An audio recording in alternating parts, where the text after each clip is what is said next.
ਵਾਹਿਗੁਰੂ ਵਾਹਿਗੁਰੂ ਵਾਹਿਗੁਰੂ ਵਾਹਿਗੁਰੂ ਵਾਹਿਗੁਰੂ। ਵਾਹਿਗੁਰੂ ਸਾਹਿਬ ਜੀ। ਸ਼ਲੋਕ।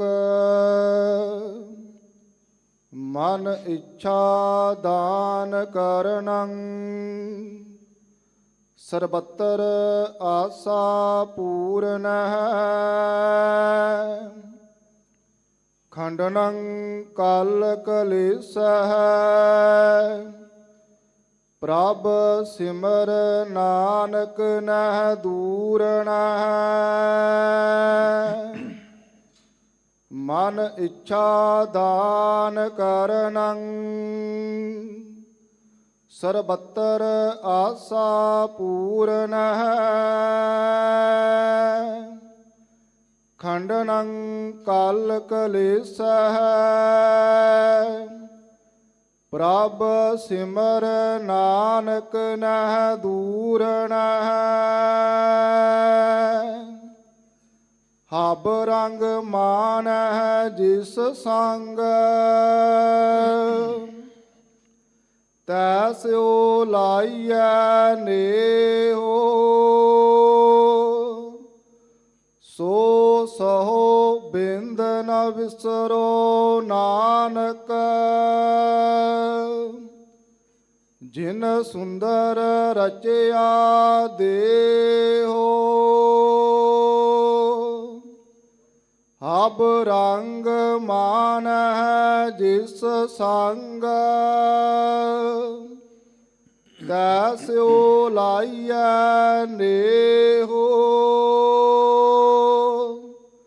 ਸੋ ਸਹੋ ਬਿੰਦ ਨ ਵਿਸਰੋ ਨਾਨਕ,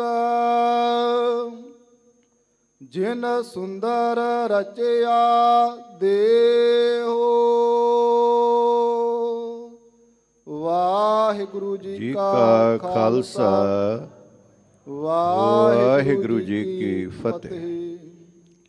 ਸ਼ਹਿਨਸ਼ਾਹੇ ਹਰ ਦੋ ਆਲਮ, ਸਾਹਿਬੇ ਕਮਾਲ, ਧੰਨ ਧੰਨ ਸਾਹਿਬ ਸ੍ਰੀ ਗੁਰੂ ਗ੍ਰੰਥ ਸਾਹਿਬ ਪਾਤਸ਼ਾਹ ਜੀ ਦੇ ਪਾਵਨ ਪਵਿੱਤਰ ਹਜ਼ੂਰੀ ਅੰਦਰ ਜੁੜ ਬੈਠੇ ਸਤ ਸੰਗਿਓ, ਕਰੋ ਰਸਨਾ ਪਵਿੱਤਰ ਆਓ ਕੱਜ ਕੇ ਫਤਿਹ ਬੁਲਾਓ ਜੀ। ਵਾਹਿਗੁਰੂ ਜੀ ਕਾ ਖਾਲਸਾ, ਵਾਹਿਗੁਰੂ ਜੀ ਕੀ ਫਤਿਹ। ਗੁਰੂ ਸਵਾਰਿਓ, ਆਪ ਵਡਭਾਗੇ ਹੋ ਜੋ ਅੰਮ੍ਰਿਤ ਵੇਲੇ ਤੋਂ ਸਤਿਗੁਰੂ ਜੀ ਦੀ ਪਾਵਨ ਪਵਿੱਤਰ ਦਰਗਾਹ ਅੰਦਰ ਬੈਠ ਕੇ ਰੱਬੀ ਬਾਣੀ, ਇਲਾਹੀ ਬਾਣੀ ਦਾ ਕੀਰਤਨ ਆਪ ਜੀ ਸਰਵਣ ਕਰ ਰਹੇ ਸੀ। ਸਤਿਗੁਰੂ ਜੀ ਨੇ ਸੁਭਾਗ ਬਖਸ਼ਿਸ਼ ਕੀਤਾ ਜੋ ਬਣੀ ਹੋਈ ਰੋਜ਼ਮਰਾ ਦੀ ਮਰਿਆਦਾ ਅਨੁਸਾਰ ਸੱਚਖੰਡ ਸ੍ਰੀ ਹਰਿਮੰਦਰ ਸਾਹਿਬ ਤੋਂ ਜੋ ਪਾਤਸ਼ਾਹ ਜੀ ਨੇ ਅੱਜ ਮੁਬਾਰਕ ਹੁਕਮ ਪੂਰੀ ਕਾਇਨਾਤ ਵਾਸਤੇ ਬਖਸ਼ਿਸ਼ ਕੀਤਾ ਹੈ, ਉਸ ਦੀ ਵਿਚਾਰ ਗੁਰਦੁਆਰਾ ਦੀਵਾਨ ਹਾਲ ਮੰਜੀ ਸਾਹਿਬ ਵਿਖੇ ਰਲ ਮਿਲ ਕੇ ਕਰਨ ਦਾ ਸੁਭਾਗ ਪ੍ਰਾਪਤ ਹੋਇਆ ਹੈ। ਮਾਨਯੋਗ ਭਾਈ ਸਾਹਿਬ ਜੀ ਦੀ ਰਸਨਾ ਤੋਂ ਆਪ ਜੀ ਨੇ ਇਹ ਮੁਬਾਰਕ ਹੁਕਮ ਸਰਵਣ ਕੀਤਾ ਹੈ। ਅੱਜ ਦਾ ਇਹ ਜੋ ਮੁਬਾਰਕ ਹੁਕਮਨਾਮਾ ਹੈ, ਇਹ ਜੈਤਸਰੀ ਕੀ ਵਾਰ ਵਿੱਚੋਂ ਪੰਚਮ ਪਾਤਸ਼ਾਹ ਬਖਸ਼ਿਸ਼ ਪੈ ਕਰਦੇ ਨੇ ਔਰ ਧੰਨ ਗੁਰੂ ਗ੍ਰੰਥ ਸਾਹਿਬ ਮਹਾਰਾਜ ਜੀ ਦੇ ਅੰਗ 706 ਤੇ ਸੁਭਾਏਮਾਨ ਹੈ। ਇਸ ਵਿੱਚ ਜੋ ਸ਼ਲੋਕ ਆਪ ਜੀ ਨੇ ਸਰਵਣ ਕੀਤੇ, ਉਸ ਅੰਦਰ ਮੇਰੇ ਪਾਤਸ਼ਾਹ ਜੀ ਬਖਸ਼ਿਸ਼ ਪੈ ਕਰਦੇ ਨੇ। ਸਾਹਿਬ ਕਹਿੰਦੇ ਨੇ ਕਿ ਹੇ ਭਾਈ, ਮਨ ਦੀਆਂ ਸਾਰੀਆਂ ਇਛਾਵਾਂ ਪੂਰੀਆਂ ਕਰਨ ਵਾਲਾ ਇੱਕ ਹੀ ਪਰਿਪੂਰਨ ਪਰਮਾਤਮਾ ਹੈ। ਉਸ ਮਾਲਕ ਦੇ ਨਾਲ ਤੂੰ ਜੁੜਨਾ ਕਰ ਜਿਹੜਾ ਸਾਰੀਆਂ ਇਛਾਵਾਂ ਪੂਰੀਆਂ ਕਰਦਾ ਹੈ। ਮੇਰੇ ਪਾਤਸ਼ਾਹ ਜੀ ਬਖਸ਼ਿਸ਼ ਕਰਦੇ ਨੇ, ਇੱਛਾ ਪੂਰਕ ਸਰਬ ਸੁਖ ਦਾਤਾ ਹਰ, ਜਾ ਕੈ ਵਸ ਹੈ ਕਾਮ ਤੇਨਾ, ਸੋ ਐਸਾ ਹਰ ਧਿਆਈਐ ਮੇਰੇ ਜੀੜੇ, ਤਾਂ ਸਰਬ ਸੁਖ ਪਾਵੇ ਮੇਰੇ ਮਨਾ। ਕਹਿੰਦੇ ਨੇ ਉਹ ਜਿਹੜਾ ਸਾਰੀਆਂ ਇਛਾਵਾਂ ਪੂਰੀਆਂ ਕਰਨ ਵਾਲਾ, ਇੱਕ ਵਿਚਾਰਧਾਰਾ ਬਣੀ ਕਿ ਕਾਮ ਧੇਨ ਗਊ ਜਿਹੜੀ ਹੈ ਨਾ, ਉਹ ਕਾਮਨਾਵਾਂ ਪੂਰੀਆਂ ਕਰਦੀ ਹੈ। ਪਰ ਮੇਰੇ ਪਾਤਸ਼ਾਹ ਜੀ ਕਹਿੰਦੇ ਨੇ, ਜਾ ਕੇ ਵਸ ਹੈ ਕਾਮ ਧੇਨਾ, ਉਸ ਪਰਿਪੂਰਨ ਪਰਮਾਤਮਾ ਦੇ ਸਭ ਕੁਝ ਹੀ ਵਸ ਹੈ। ਤੇ ਪਿਆਰਿਆ, ਤੂੰ ਉਹਦੇ ਨਾਲ ਸਾਂਝ ਪਾ ਜਿਹੜਾ ਸਾਰਿਆਂ ਦਾ ਹੀ ਮਾਲਕ ਹੈ, ਜੋ ਸਾਰੇ ਜਿਹਦੇ ਹੁਕਮ ਦੇ ਵਿੱਚ ਪੈ ਚੱਲਦੇ ਨੇ। ਮੇਰੇ ਹਰ ਜੀਓ ਸਭ ਕੋ ਤੇਰੇ ਵਸ, ਸਭ ਕੁਝ ਉਹਦੇ ਵਸ ਵਿੱਚ ਹੈ, ਉਹਦੇ ਹੱਥ ਵਿੱਚ ਹੈ। ਪਰ ਇੱਕ ਤਰੀਕਾ ਹੈ ਉਹਦੇ ਨਾਲ ਸਾਂਝ ਪਾਉਣ ਦਾ, ਜਪ ਮਨ ਸਤਨਾਮ ਸਦਾ ਸਤਨਾਮ। ਕਿਸ ਤਰ੍ਹਾਂ? ਉਹਦੀ ਸਿਫਤ ਸਲਾਹ ਕਰ, ਉਹਦਾ ਨਾਮ ਜਪ, ਉਹਦੇ ਨਾਲ ਤਾਂ ਤੇਰੀ ਸਾਂਝ ਬਣੇਗੀ। ਪਰ ਮਨੁੱਖ ਦਾ ਇੱਕ ਸੁਭਾਅ ਹੈ ਜੀ, ਮਨੁੱਖ ਦਾਤੇ ਨੂੰ ਛੱਡ ਕੇ ਦਾਤਾਂ ਨਾਲ ਸਾਂਝ ਪਾਉਂਦਾ ਹੈ, ਕਰਤੇ ਨੂੰ ਛੱਡ ਕੇ ਕਿਰਤ ਨਾਲ ਸਾਂਝ ਪਾਉਂਦਾ ਹੈ। ਇਹ ਚੀਜ਼ਾਂ ਮਨੁੱਖ ਨੂੰ ਚੰਗੀਆਂ ਲੱਗਣ ਲੱਗ ਪੈਂਦੀਆਂ, ਪਰ ਜਿਹੜਾ ਕਰਨ ਵਾਲਾ ਹੈ ਉਹਦੇ ਨਾਲ ਸਾਂਝ ਨਹੀਂ, ਉਹਦੇ ਨਾਲ ਮਨੁੱਖ ਦੀ ਦੂਰੀ ਬਣੀ ਹੋਈ ਹੈ। ਤੇ ਬਾਣੀ ਸਾਨੂੰ ਬਾਰ-ਬਾਰ ਇਹ ਪ੍ਰੇਰਣਾ ਕਰਦੀ ਹੈ। ਪਾਤਸ਼ਾਹ ਜੀ ਕਹਿੰਦੇ ਨੇ, ਨਹੀਂ ਪਿਆਰਿਆ, ਤੂੰ ਉਹਦੇ ਨਾਲ ਜੁੜਨਾ ਕਰ। ਵੇਖੋ, ਗੁਰੂ ਨਾਨਕ ਦੇ ਘਰ ਵਿੱਚ ਕਮਾਲ ਦੀ ਗੱਲ ਹੈ, ਬਾਰ-ਬਾਰ ਇੱਥੇ ਪ੍ਰੇਰਣਾ ਜੁੜਨ ਦੀ ਮਿਲਦੀ ਹੈ। ਕੋਈ ਬੜਾ ਵੱਡਾ ਇਕੱਠ ਹੋਵੇ ਨਾ ਜੀ, ਤੇ ਉਹਨੂੰ ਇੱਕ ਸ਼ਬਦ ਦਿੱਤਾ ਜਾਂਦਾ ਹੈ ਜੀ, ਮੇਲਾ। ਪਰ ਜਿੱਥੇ ਗੁਰੂ ਨਾਨਕ ਦੇ ਘਰ ਦੀ ਬਾਤ ਪਾਈ ਜਾਏ, ਉਹਨੂੰ ਨਾਮ ਦਿੱਤਾ ਜਾਂਦਾ ਜੋੜ ਮੇਲਾ। ਕਿਉਂ? ਕਿਉਂਕਿ ਪ੍ਰੇਰਣਾ ਜੁੜਨ ਦੀ ਹੈ। ਇਹ ਹੁਣੇ ਹੀ ਕੀਰਤਨ ਹੋ ਰਿਹਾ ਸੀ, ਨਾਲ ਇੱਕ ਸਾਜ਼ ਵੱਜ ਰਿਹਾ ਸੀ, ਜਿਸ ਨੂੰ ਕੋਈ ਡਰਮਜ਼ ਕਹਿੰਦਾ, ਕੋਈ ਤਬਲਾ ਕਹਿੰਦਾ। ਪਰ ਜਦੋਂ ਇਹ ਗੁਰੂ ਨਾਨਕ ਦੇ ਘਰ ਵਿੱਚ ਵੱਜਦਾ ਤੇ ਇਹਨੂੰ ਨਾਮ ਦਿੱਤਾ ਗਿਆ ਜੋੜੀ। ਜੋੜੀ ਵਜਾ ਰਿਹਾ, ਕਿਉਂਕਿ ਇੱਥੇ ਪ੍ਰੇਰਣਾ ਜੁੜਨ ਦੀ ਹੈ। ਤੇ ਕਿਹਦੇ ਨਾਲ ਜੁੜਨਾ ਹੈ? ਉਸ ਮਾਲਕ ਦੇ ਨਾਲ, ਜਿਹਦੇ ਹੱਥ ਵਿੱਚ ਸਭ ਕੁਝ ਹੈ, ਜਿਹੜਾ ਸਾਰਿਆਂ ਨੂੰ ਦਾਤਾਂ ਦੇਣ ਵਾਲਾ ਹੈ। ਦੱਦਾ ਦਾਤਾ ਇੱਕ ਹੈ, ਸਭ ਕੋ ਦੇਵਨਹਾਰ। ਫਿਰ ਦਿੰਦੇ ਟੋਟ ਨਾ ਆਵਈ, ਅਗੰਤ ਭਰੇ ਭੰਡਾਰ। ਕਿਸੇ ਮਨੁੱਖ ਦਾ, ਕਿਸੇ ਰਾਜੇ ਦਾ ਜਿੰਨਾ ਮਰਜੀ ਵੱਡਾ ਖਜ਼ਾਨਾ ਹੋਵੇ ਨਾ ਜੀ, ਉਹ ਅਗਰ ਵੰਡਣ ਲੱਗੇ ਤੇ ਇੱਕ ਦਿਨ ਖਾਲੀ ਹੋ ਜਾਏਗਾ, ਮੁੱਕ ਜਾਏਗਾ। ਕਿਸੇ ਦੇਸ਼ ਦਾ ਖਜ਼ਾਨਾ ਮੁੱਕ ਜਾਏਗਾ। ਪਰ ਉਹ ਪਰਿਪੂਰਨ ਪਰਮਾਤਮਾ ਦਾ ਐਸਾ ਭੰਡਾਰ ਹੈ, ਐਸਾ ਖਜ਼ਾਨਾ ਹੈ ਕਿ ਜਿਹੜਾ ਕਦੇ ਵੀ ਨਹੀਂ ਮੁੱਕਦਾ। ਦਿੰਦਾ ਦੇ, ਲੈਂਦੇ ਥੱਕ ਪਾਏ, ਜੁਗਾ ਜੁਗੰਤਰ ਖਾਈ ਖਾਏ। ਖਾਣ ਵਾਲੇ ਥੱਕ ਜਾਂਦੇ ਨੇ, ਪਰ ਉਹਦਾ ਭੰਡਾਰਾ ਕਦੇ ਨਹੀਂ ਜੇ ਮੁੱਕਦਾ। ਉਹ ਕਦੇ ਨਹੀਂ ਆਖਦਾ ਕਿ ਅੱਜ ਮੇਰੇ ਭੰਡਾਰੇ ਵਿੱਚ ਨਹੀਂ ਤੇ ਮੈਂ ਤੈਨੂੰ ਨਹੀਂ ਦੇ ਸਕਦਾ। ਨਹੀਂ, ਜਿਤੜੇ ਫਲ ਮਨ ਬਾਛੀਏ, ਤਿਤੜੇ ਸਤਿਗੁਰ ਪਾਸ। ਜੋ ਵੀ ਮੰਗੀਏ, ਹੁਣ ਕੋਈ ਵੱਡਾ ਸ਼ਾਹੂਕਾਰ ਹੋਵੇ ਨਾ ਜੀ, ਤੇ ਉਹਦੇ ਕੋਲ ਜਾ ਕੇ ਜੇ ਕੋਈ ਬੰਦਾ ਇਹ ਆਖੇ ਕਿ ਮੈਂ ਆਪਣੀ ਮਰਜ਼ੀ ਦੀ ਚੀਜ਼ ਮੰਗ ਲਵਾਂ ਤੇ ਨਹੀਂ ਮਿਲ ਸਕਦੀ। ਕੋਈ ਕੱਪੜੇ ਵਾਲਾ ਹੈ, ਉਹਦੇ ਕੋਲੋਂ ਕਈ ਤਰ੍ਹਾਂ ਦਾ ਕੱਪੜਾ ਤੇ ਮਿਲ ਸਕਦਾ ਹੈ। ਪਰ ਜੇ ਕੋਈ ਉਹਦੇ ਕੋਲ ਜਾ ਕੇ ਆਖੇ ਕਿ ਮੈਨੂੰ ਸੋਨਾ ਚਾਹੀਦਾ, ਤੇ ਉਹਦੇ ਕੋਲੋਂ ਨਹੀਂ ਮਿਲੇਗਾ, ਕਿ ਉਹਦੇ ਕੋਲ ਕੇਵਲ ਕੱਪੜਾ ਹੈ। ਤੇ ਜੇ ਸੋਨੇ ਵਾਲੇ ਕੋਲ ਕੋਈ ਜਾ ਕੇ ਕਹਿ ਦੇਵੇ ਕਿ ਮੈਨੂੰ 10 ਕਿਲੋ ਖੰਡ ਚਾਹੀਦੀ, ਇਹ ਤੇ ਨਹੀਂ ਮਿਲਣੀ, ਕਿਉਂਕਿ ਉਹਦੇ ਕੋਲ ਕੇਵਲ ਤੇ ਕੇਵਲ ਸੋਨਾ ਹੈ, ਉਸਨਾਰ ਹੈ।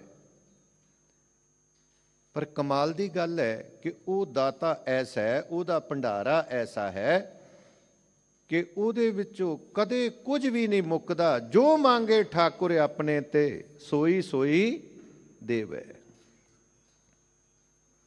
ਮੇਰੇ ਪਾਤਸ਼ਾਹ ਧੰਨ ਗੁਰੂ ਅਮਰਦਾਸ ਮਹਾਰਾਜ ਜੀ ਕਹਿੰਦੇ ਨੇ, ਸਾਚੇ ਸਾਹਿਬਾ ਕਿਆ ਨਾਈ ਘਰ ਤੇਰਾ। ਕਹਿੰਦੇ ਨੇ ਤੇਰਾ ਘਰ, ਇੱਥੇ ਕਿਹੜੀ ਚੀਜ਼ ਹੈ ਜਿਹੜੀ ਹੈ ਨਹੀਂ, ਇੱਥੇ ਤੇ ਭੰਡਾਰੇ ਹੀ ਭਰੇ ਪਏ ਨੇ। ਘਰ ਤਾਂ ਤੇਰਾ ਸਭ ਕਿਛ ਹੈ, ਜਿਸ ਦੇ ਸੋ ਪਾਵੇ। ਪਰ ਕਹਿੰਦੇ ਨੇ ਜਿਹਨੂੰ ਤੂੰ ਕਿਰਪਾ ਕਰਕੇ ਦੇਵੇਂ ਨਾ, ਉਹ ਹੀ ਪਾ ਸਕਦਾ, ਦੂਜਾ ਨਹੀਂ। ਭੰਡਾਰਾ ਤੇ ਬਹੁਤ ਭਰਿਆ ਪਿਆ, ਪਰ ਮਿਲਦਾ ਕਿਹਨੂੰ ਹੈ? ਜਿਨੇ ਉਸ ਨੂੰ ਮਿੱਤਰ ਬਣਾ ਲਿਆ ਹੈ, ਜਿਨੇ ਉਹਦੇ ਨਾਲ ਸਾਂਝ ਪਾਈ ਹੈ, ਉਸ ਨੂੰ ਮਿਲਦਾ ਹੈ, ਦੂਜੇ ਨੂੰ ਨਹੀਂ। ਤੇ ਸੱਚ ਜਾਣਿਓ, ਜਿਹੜਾ ਮਿੱਤਰ ਹੁੰਦਾ ਨਾ ਜੀ, ਜੇ ਉਹ ਮਿੱਤਰ ਕੋਲੋਂ ਪਰਦਾ ਰੱਖਦਾ ਨਾ, ਤੇ ਮਿੱਤਰਤਾ ਹੀ ਨਹੀਂ ਨਿਭਦੀ, ਸਾਥ ਨਹੀਂ ਨਿਭਦਾ। ਜੇ ਕੁਛ ਉਹਦੇ ਕੋਲੋਂ ਲੁਕੋ ਕੇ ਰੱਖਦਾ ਹੈ। ਬਾਬਾ ਫਰੀਦ ਜੀ ਦਾ ਇੱਕ ਬੜਾ ਪਿਆਰਾ ਬਚਨ ਹੈ, ਉਹ ਕਹਿੰਦੇ ਨੇ ਕਿ ਹੇ ਪਰਿਪੂਰਨ ਪਰਮਾਤਮਾ, ਮੈਂ ਤੈਨੂੰ ਆਪਣਾ ਮਿੱਤਰ ਬਣਾ ਲਿਆ ਤੇ ਮੈਂ ਤੇਰੇ ਕੋਲੋਂ ਕੁਝ ਵੀ ਨਹੀਂ ਲੁਕੋਇਆ। ਬਾਬਾ ਜੀ ਕਹਿੰਦੇ ਨੇ, ਫਰੀਦਾ ਜੇ ਮੈਂ ਹੁੰਦਾ ਵਾਰਿਆ, ਕਹਿੰਦੇ ਨੇ ਜੇ ਮੈਂ ਤੇਰੇ ਕੋਲੋਂ ਕੁਛ ਲੁਕਾਇਆ ਹੋਵੇ, ਮਿੱਤਾਂ ਆੜਿਆ ਹੇੜਾਂ ਜਲਨ ਮਜੀਠ ਜੂ ਉੱਪਰ ਅੰਗਾਰਾਂ। ਕਹਿੰਦੇ ਨੇ ਮੈਂ ਇਸ ਤਰ੍ਹਾਂ ਸੜਾਂ, ਜਿਵੇਂ ਇਸ ਤਰ੍ਹਾਂ ਸੜਦਾ ਜਿਵੇਂ ਅੰਗਾਰਾਂ ਦੇ ਉੱਤੇ ਮਜੀਠ ਰੱਖਿਆ ਜਾਂਦਾ ਹੈ। ਕਿਉਂ? ਕਿਉਂਕਿ ਉਸ ਨੂੰ ਮਿੱਤਰ ਬਣਾ ਲਿਆ, ਉਹਦੇ ਨਾਲ ਸਾਂਝ ਬਣ ਗਈ ਹੈ, ਉਹਦੇ ਕੋਲੋਂ ਕੁਝ ਵੀ ਲੁਕੋਇਆ ਨਹੀਂ ਜਾਂਦਾ। ਤੇ ਸੱਚ ਜਾਣਿਓ, ਜਿਹਨੂੰ ਉਹ ਮਿੱਤਰ ਬਣਾ ਲਵੇ ਨਾ, ਉਹਦੇ ਕੋਲੋਂ ਵੀ ਕੁਝ ਨਹੀਂ ਜੇ ਲੁਕਾਉਂਦਾ। ਉਹਦੇ ਵੀ ਭੰਡਾਰੇ ਖੁੱਲੇ ਨੇ, ਕੋਈ ਦਿਨੇ ਆਵੇ ਰਾਤ ਆਵੇ। ਰਹੀਮ ਕਹਿੰਦੇ ਨੇ ਕਿ ਬੜਾ ਦਾਨ ਪੁੰਨ ਕਰਦਾ ਸੀ। ਜਿਹੜਾ ਵੀ ਆਉਂਦਾ ਸੀ ਨਾ, ਉਹਦੀ ਯਥਾਯੋਗ ਜ਼ਰੂਰ ਸੇਵਾ ਕਰਦਾ ਸੀ। ਤੇ ਲੋਕਾਂ ਨੇ ਜਦੋਂ ਕੋਈ ਚੰਗਾ ਕੰਮ ਕਰਦਾ, ਉਹਦੀ ਫਿਰ ਪ੍ਰਸ਼ੰਸਾ ਵੀ ਯਕੀਨਨ ਹੈ। ਲੋਕਾਂ ਦੇ ਵਿੱਚ, ਸਮਾਜ ਵਿੱਚ, ਜਗਤ ਵਿੱਚ ਉਹਦੀ ਪ੍ਰਸ਼ੰਸਾ ਹੋਣੀ ਸ਼ੁਰੂ ਹੋ ਗਈ। ਤੇ ਗੁਰੂ ਸਵਾਰਿਓ, ਜਿਸ ਬੰਦੇ ਦੀ ਇਸ ਜਗਤ ਵਿੱਚ ਪ੍ਰਸ਼ੰਸਾ ਹੋਣ ਲੱਗ ਪਵੇ ਨਾ, ਉਹ ਵੀ ਕਈ ਵਾਰੀ ਮਾਲਕ ਤੋਂ ਦੂਰ ਚਲਾ ਜਾਂਦਾ ਜੇ। ਉਹਦੇ ਅੰਦਰ ਹਉਮੈ ਆ ਜਾਂਦੀ, ਉਹਦੇ ਅੰਦਰ ਹੰਕਾਰ ਆ ਜਾਂਦਾ ਹੈ। ਕੋਈ ਵਿਰਲਾ ਭਾਗਾਂ ਵਾਲਾ ਹੈ ਜਿਹੜਾ ਇਸ ਹਉਮੈ ਤੋਂ ਬਚ ਸਕੇ। ਇਹ ਤੇ ਜੇ ਕੋਈ ਚੰਗਾ ਪਾਠ ਕਰਨ ਲੱਗ ਪਵੇ ਨਾ, ਉਹਦੇ ਅੰਦਰ ਵੀ ਹਉਮੈ ਆ ਜਾਂਦੀ ਹੈ। ਕੋਈ ਚੰਗਾ ਕੀਰਤਨੀਆ, ਕੋਈ ਚੰਗਾ ਪ੍ਰਚਾਰਕ ਹੋਵੇ, ਉਹਦੇ ਅੰਦਰ ਵੀ ਹਉਮੈ ਪੈਦਾ ਹੋ ਜਾਂਦੀ ਹੈ। ਕੋਈ ਭਾਗਾਂ ਵਾਲਾ ਹੈ ਜਿਹਦੇ ਤੋਂ, ਜਿਹੜਾ ਇਹਦੇ ਤੋਂ ਬਚੇ। ਰਹੀਮ ਦੀ ਲੋਕ ਪ੍ਰਸ਼ੰਸਾ ਬੜੀ ਕਰਦੇ ਨੇ, ਪਰ ਰਹੀਮ ਦੀਆਂ ਅੱਖਾਂ ਦਿਨੋਂ ਦਿਨ ਨੀਵੀਆਂ। ਕਦੇ ਉੱਚਾ ਧਿਆਨ ਹੀ ਨਹੀਂ ਕੀਤਾ, ਕਦੇ ਸਿਰ ਚੁੱਕ ਕੇ ਵੇਖਿਆ ਹੀ ਨਹੀਂ। ਤੇ ਕਿਸੇ ਨੇ ਸਵਾਲ ਕਰ ਦਿੱਤਾ, ਕਹਿਣ ਲੱਗੇ, ਰਹੀਮ, ਇੱਥੇ ਤੇ ਕੋਈ ਕਿਸੇ ਦੀ ਥੋੜੀ ਬਹੁਤੀ ਪ੍ਰਸ਼ੰਸਾ ਹੋਵੇ ਤੇ ਉਹ ਫੁੱਲਿਆ ਹੀ ਨਹੀਂ ਸਮਾਂਦਾ, ਪਰ ਤੇਰੀ ਇੰਨੀ ਵਡਿਆਈ ਹੁੰਦੀ ਏ, ਤੂੰ ਕਦੇ ਅੱਖ ਉੱਚੀ ਕਰਕੇ ਨਹੀਂ ਵੇਖਦਾ, ਇਹਦਾ ਕੀ ਕਾਰਨ ਹੈ? ਕਿਸੇ ਨੇ ਸਵਾਲ ਕੀਤਾ, ਕਹਿਣ ਲੱਗੇ, ਸੀਖੇ ਕਹਾ ਨਵਾਬ ਜੂ, ਦੇਣੀ ਐਸੀ ਦੇਣ, ਜਿਉਂ ਜਿਉਂ ਕਰ ਉੱਪਰ ਚੜੇ, ਤਿਉਂ ਤਿਉਂ ਨੀਚੇ ਨੈਣ। ਕਹਿੰਦੇ ਨੇ ਜਿਵੇਂ ਤੇਰੀ ਪ੍ਰਸ਼ੰਸਾ ਵੱਧਦੀ ਏ ਤੇਰੇ ਨੈਣ ਨੀਵੇਂ ਹੁੰਦੇ ਜਾਂਦੇ ਨੇ, ਕਾਰਨ ਕੀ ਏ? ਤੇ ਰਹੀਮ ਨੇ ਬੜਾ ਸੋਹਣਾ ਜਵਾਬ ਦਿੱਤਾ ਸੀ, ਕਹਿਣ ਲੱਗਾ ਦੇਣਹਾਰ ਕੋਈ ਔਰ ਹੈ, ਭੇਜਤ ਹੈ ਦਿਨ ਰੈਣ। ਲੋਗ ਭਰਮ ਮੁਝ ਪੈ ਕਰੇ, ਯਾ ਤੇ ਨੀਚੇ ਨੈਣ। ਕਹਿਣ ਲੱਗੇ ਦੇਣ ਵਾਲਾ ਤੇ ਦਾਤਾ ਹੋਰ ਹੈ, ਜਿਹੜਾ ਦਿਨੇ ਰਾਤ ਹੀ ਦਾਤਾਂ ਵੰਡੀ ਜਾਂਦਾ ਹੈ, ਦਿਨੇ ਰਾਤ ਦੇਈ ਜਾਂਦਾ ਹੈ। ਤੇ ਮੈਂ ਤੇ ਉਹਦੇ ਦਿੱਤੇ ਵਿੱਚੋਂ ਸੇਵਾ ਕਰਦਾ। ਮੇਰੀਆਂ ਤੇ ਸ਼ਰਮ ਨਾਲ ਹੀ ਅੱਖਾਂ ਨੀਵੀਆਂ ਹੁੰਦੀਆਂ ਜਾਂਦੀਆਂ ਨੇ ਕਿ ਲੋਕ ਮੈਨੂੰ ਵਡਿਆਈ ਦੇਈ ਜਾਂਦੇ ਨੇ। ਹੈ ਤੇ ਉਹ ਦਾਤਾ ਹੈ ਜਿਹੜਾ ਸਾਰਿਆਂ ਨੂੰ ਦਿੰਦਾ ਹੈ, ਸਭ ਦੀਆਂ ਝੋਲੀਆਂ ਉਹ ਹੀ ਭਰਦਾ ਹੈ। ਜਗਤ ਭਿਖਾਰੀ ਫਿਰਤ ਹੈ, ਸਭ ਕੋ ਦਾਤਾ ਰਾਮ। ਉਹ ਇੱਕੋ ਹੀ ਹੈ ਜਿਹੜਾ ਸਭ ਨੂੰ ਦਿੰਦਾ ਹੈ। ਤੇ ਮੈਂ ਕਈ ਵਾਰੀ ਅੱਗੇ ਵੀ ਬੇਨਤੀ ਕੀਤੀ ਹੈ ਕਿ ਵੇਖੋ, ਜੇ ਕੋਈ ਬੰਦਾ ਕਿਸੇ ਨੂੰ ਦਿੰਦਾ ਹੈ ਨਾ ਜੀ, ਤੇ ਬੰਦਾ ਦੇ ਕੇ ਕਈ ਵਾਰੀ ਜਿਤਾਂਦਾ ਵੀ ਹੈ ਕਿ ਮੈਂ ਤੈਨੂੰ ਦਿੱਤਾ ਹੈ, ਮੈਂ ਤੈਨੂੰ ਦਿੱਤਾ ਹੈ। ਕਈ ਵਾਰੀ 10 ਬੰਦਿਆਂ ਵਿੱਚ ਵੀ ਕਹਿ ਦੇਵੇਗਾ ਕਿ ਅੱਜ ਤੈਨੂੰ ਗੱਲਾਂ ਆਉਣ ਲੱਗ ਪਈਆਂ, ਤੂੰ ਉਹ ਦਿਨ ਯਾਦ ਕਰ ਜਿੱਦਣ ਮੇਰੇ ਕੋਲ ਮੰਗਣ ਆਇਆ ਸੀ। ਜੇ ਮੈਂ ਤੈਨੂੰ ਨਾ ਦਿੰਦਾ ਤੂੰ ਅੱਜ ਇਸ ਮੁਕਾਮ ਤੇ ਨਹੀਂ ਸੀ ਹੋਣਾ। ਕਈ ਵਾਰੀ ਜਿਤਾਏਗਾ। ਤੇ ਜੇ ਕੋਈ ਬੰਦਾ ਬਹੁਤੀ ਤਰੱਕੀ ਕਰ ਜਾਂਦਾ ਨਾ, ਤੇ ਫਿਰ ਬੰਦਾ ਪਛਤਾਉਂਦਾ ਵੀ ਹੈ ਕਿ ਮੈਂ ਐਵੇਂ ਇਹਨੂੰ ਦੇ ਬੈਠਾ। ਕਿਉਂਕਿ ਮਨੁੱਖ ਦਾ ਸੁਭਾਅ ਹੈ ਨਾ, ਬੰਦਾ ਦੂਜੇ ਦਾ ਗੁਣ ਨਹੀਂ ਬਰਦਾਸ਼ਤ ਕਰ ਸਕਦਾ, ਆਪਣੇ ਔਗਣ ਕਰ ਲੈਂਦਾ। ਦੂਜੇ ਦਾ ਸੁੱਖ ਨਹੀਂ ਬਰਦਾਸ਼ਤ ਹੁੰਦਾ, ਆਪਣਾ ਦੁੱਖ ਬਰਦਾਸ਼ਤ ਕਰ ਲੈਂਦਾ। ਕਈ ਵਾਰੀ ਅੰਦਰ ਪਛਤਾਵਾ ਲੱਗ ਜਾਂਦਾ ਹੈ। ਪਰ ਉਹ ਦਾਤਾ ਤੇ ਐਸਾ ਹੈ ਜਿਹੜਾ ਦੇ ਕੇ ਕਦੇ ਜਿਤਾਂਦਾ ਵੀ ਨਹੀਂ ਤੇ ਦੇ ਕੇ ਪਛਤਾਉਂਦਾ ਵੀ ਨਹੀਂ। ਜੇ ਬੰਦਾ ਕਿਸੇ ਨੂੰ ਦੇਵੇ ਤੇ ਉਹਦੇ ਤੋਂ ਆਸ ਲਾ ਕੇ ਬੈਠਾ ਹੁੰਦਾ ਕਿ ਜੇ ਮੈਂ ਦਿੱਤਾ ਤੇ ਤੂੰ ਕੀ ਦੇਵੇਂਗਾ, ਇਹਦੇ ਉਬਜ਼ਾਨੇ ਵਿੱਚ ਤੈਨੂੰ ਵੀ ਕੁਝ ਦੇਣਾ ਪਏਗਾ। ਪਰ ਉਹ ਪ੍ਰਮਾਤਮਾ ਐਸਾ ਹੈ, ਉਹ ਦਿੰਦਾ ਤੇ ਹੈ, ਪਰ ਸਾਡੇ ਕੋਲ ਉਹਦੇ ਉਬਜ਼ਾਨੇ ਵਿੱਚ ਕੁਝ ਮੰਗਦਾ ਨਹੀਂ ਜੇ। ਇਹ ਨਹੀਂ ਮੰਗਦਾ ਕਿ ਮੈਂ ਦਿੱਤਾ ਤੇ ਹੁਣ ਤੂੰ ਕੀ ਦੇਵੇਂਗਾ, ਨਹੀਂ। ਉਹਦਾ ਐਸਾ ਬਿਰਧ ਨਹੀਂ ਹੈ, ਉਹਦਾ ਐਸਾ ਸੁਭਾਅ ਹੀ ਨਹੀਂ ਹੈ। ਉਹ ਤੇ ਸਾਰਿਆਂ ਦੀਆਂ ਝੋਲੀਆਂ ਭਰੀ ਜਾਂਦਾ ਹੈ। ਫਿਰ ਕਿੰਨੀ ਕੁ ਕਿਰਪਾ ਸਾਡੇ ਤੇ ਕਰਦਾ। ਮੇਰੇ ਸਾਹਿਬ ਜੀ ਕਹਿੰਦੇ ਨੇ ਕਿ ਬਹੁਤਾ ਕਰਮ ਲਿਖਿਆ ਨਾ ਜਾਏ। ਜੇ ਕੋਈ ਬੰਦਾ ਕਾਗਜ਼ ਲੈ ਕੇ ਕਲਮ ਲੈ ਕੇ ਆਖੇ ਨਾ ਕਿ ਮੈਂ ਉਹਦੀਆਂ ਬਖਸ਼ਿਸ਼ਾਂ, ਕਰਮ ਤੋਂ ਮਤਲਬ ਹੈ ਬਖਸ਼ਿਸ਼, ਕੋਈ ਆਖੇ ਕਿ ਮੈਂ ਲਿਖਣ ਲੱਗ ਪਾਵਾਂ ਕਿ ਅੱਜ ਕਿੰਨੀਆਂ ਕੁ ਨੇ ਰਹਿਮਤਾਂ ਕੀਤੀਆਂ ਨੇ, ਕਹਿੰਦੇ ਨੇ ਕੋਈ ਬੰਦਾ ਲਿਖ ਨਹੀਂ ਜੇ ਸਕਦਾ। ਬਹੁਤਾ ਕਰਮ ਲਿਖਿਆ ਨਾ ਜਾਏ, ਵੱਡਾ ਦਾਤਾ ਤਿਲ ਨਾ ਤਮਾਏ। ਕਦੇ ਤਿਲ ਜਿੰਨੀ ਵੀ ਤਮਾ ਨਹੀਂ ਰੱਖਦਾ ਕਿ ਮੈਂ ਦਿੱਤਾ ਤੇ ਹੁਣ ਤੂੰ ਕੀ ਦੇਵੇਂਗਾ। ਉਹ ਐਸਾ ਦਾਤਾ ਹੈ। ਫਿਰ ਗੁਰੂ ਸਵਾਰਿਓ, ਜੇ ਕੋ ਏਕ ਕਰੇ ਚੰਗਿਆਈ, ਮਨ ਚਿੱਤ ਬਹੁਤ ਬਫਾਵੇ।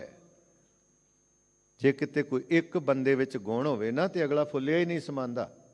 ਪਰ ਏਤੇ ਗੁਣ ਏਤੀਆਂ ਚੰਗਿਆਈਆਂ ਦੇ ਨਾ ਪਛੋਤਾਵੇ। ਕਦੇ ਦੇ ਕੇ ਪਛਤਾਵਾ ਹੀ ਨਹੀਂ ਕਰਦਾ ਕਿ ਮੈਂ ਐਵੇਂ ਹੀ ਇਹਨੂੰ ਦੇ ਬੈਠਾ, ਨਹੀਂ। ਉਹਦਾ ਇੱਕ ਹੋਰ ਵੀ ਸੁਭਾਅ ਹੈ, ਉਹ ਭਲਿਆਂ ਨੂੰ ਵੀ ਦਿੰਦਾ, ਉਹ ਬੁਰਿਆਂ ਨੂੰ ਵੀ ਦਿੰਦਾ। ਉਹ ਇਹ ਨਹੀਂ ਕਹਿੰਦਾ ਕਿ ਜਿਹੜੇ ਮੇਰੇ ਨਾਮ ਜਪਦੇ ਨੇ ਮੈਂ ਉਹਨਾਂ ਨੂੰ ਹੀ ਦੇਣਾ, ਦੂਜਿਆਂ ਨੂੰ ਨਹੀਂ।